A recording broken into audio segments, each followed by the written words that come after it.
श्रीगुरुवे नमः। चैतन्यं शाश्वतं शान्तं व्योमातीतं निरञ्जनं नादबिन्दुकलातीतं तस्मै श्रीगुरुवे नमः।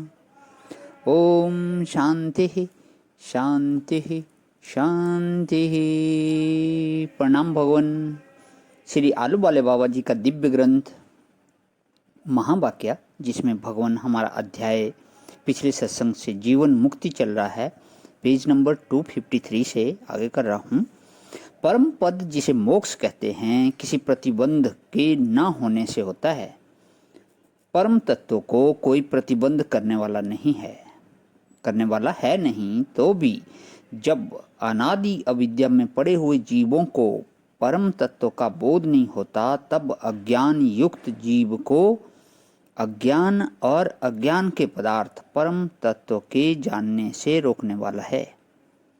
या और मायिक पदार्थों से परम तत्व का विरोध नहीं है। जब ज्ञानी परम तत्व को प्राप्त होता है, तब उसे भी माया और मायिक पदार्थ बोध रूप नहीं होते। इसलिए मायिक शरीर आदि होते हुए भी ज्ञानी परम तत्व में टिक सकता है। परम तत्व माया से ढक नहीं सकता, किंतु माया का भी प्रकाश है। जब तक अज्ञान है, तभी तक शरीर आदि परम तत्व के बोध में बाधक होते हैं। बोध होने के बाद बाधक नहीं होते। जब तक बोध नहीं होता, तब तक माया के दबाव में पड़ा हुआ परिच्छिन्न जीव भाव है। जब बोध हो जाता है, तब जीव भाव से उत्क्रमण करके तत्व में टिकता है। उस समय तत्व ही उसका शरीर होता है। माया लेस वाले स्थूल शरीर आदि और क्रिया आदि परब्रह्म को बाधक होती हों, तो उसको भी बाधक हों। ज्ञानी के शरीर को यदि अज्ञानी अपने शरीर के समान समझकर प्राकृत जीव समझे, तो इससे ज्ञानी के निश्चय स्वरूप में अंतर नहीं पड़ता। इस प्रकार ज्ञान स्वरूप बना हुआ जीवन मुक्त कहलाता है। जगत में रहते हुए भी वह मुक्त है। जो अधिष्ठान और अध्यस्त के भेद को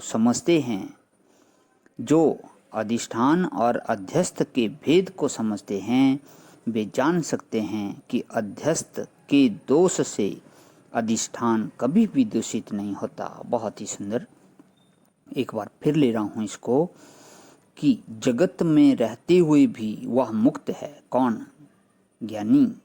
इस प्रकार ज्ञान स्वरूप बना हुआ जीवन मुक्त कहलाता है। जो अधिष्ठान और अध्यस्त में भेद को समझते हैं, वे जान सकते हैं कि अध्यस्त के दोष से अधिष्ठान कभी भी दूषित नहीं होता।